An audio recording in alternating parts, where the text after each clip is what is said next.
আর দুটি কথা না বললেই নয়। ওবায়দুল কাদের সাহেব বলেছেন এই পতনের মাত্র কিছুদিন আগেও, পালাবো না। পালাবো কেন? দরকার পড়লে মির্জা ফখরুলের বাড়িতে গিয়ে উঠবো। মনে আছে না আপনাদের? বলেছে না? তারপরে আবার বলেছে প্রয়োজন পড়লে ঠাকুরগাঁয়ে গিয়ে তার বাড়িতে উঠবো। ওবায়দুল কাদের সাহেব কোথায় আছেন জানি না, মির্জা ফখরুল এখন ঠাকুরগাঁয়ে আছে। যদি তার ওখানে যান হয়তো নিরাপদে থাকতে পারবেন, কারণ বিএনপির মধ্যেও উদারতা আছে, বিএনপির মধ্যে আত্মবিশ্বাস আছে, বিএনপির মধ্যে পরম সহিষ্ণুতা আছে, যেটা আপনাদের মধ্যে নাই। সুতরাং আপনি আপনার কথা রাখেন, মির্জা ফখরুলের বাসায় যান, দেখবেন বিএনপি হচ্ছে আপনাদের সবচেয়ে নিরাপদ আশ্রয়স্থল। এখানে ব্যক্তির কোন ষড়যন্ত্রের কোনো কিছুকে আমরা কিন্তু সহ্য করব না।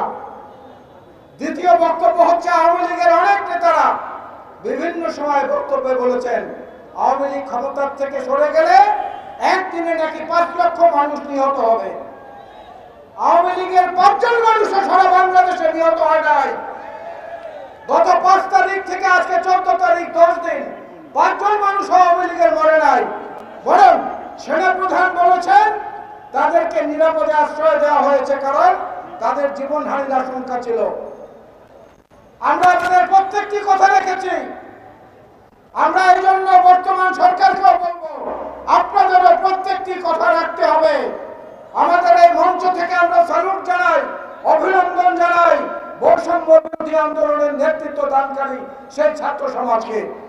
যারা শহীদ হয়েছেন তাদের বিজয়ী আত্মার মাগফিরাত কামনা করছি, আহতদের সুস্থতার জন্য আল্লাহর দরবারে দোয়া করছি।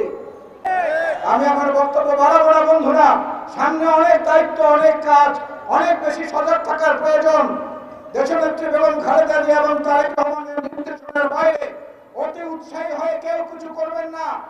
100-র উপরে নেতা কর্মীকে আমরা এখন পর্যন্ত বহিষ্কার করেছি, অনেক বড় বড় পদের নেতাকেও করেছি। মানুষের মনে ঘৃণা জন্মানোর কোনো অপচেষ্টাকে আমরা বরদাস্ত করব না। অনেক রক্ত, অনেক ত্যাগের বিনিময়ে এই দেশ বর্তমান অবস্থা আজকে ফেরত পেয়েছি। দেশনেত্রী বেগম খালেদা জিয়া বলেছিলেন আওয়ামী লীগ এক সময় পচে গলে দুর্গন্ধ হয়ে যাবে, আজকে তাই হয়েছে। সেই অবস্থাটা দয়া করে সবাই বিবেচনা করবেন।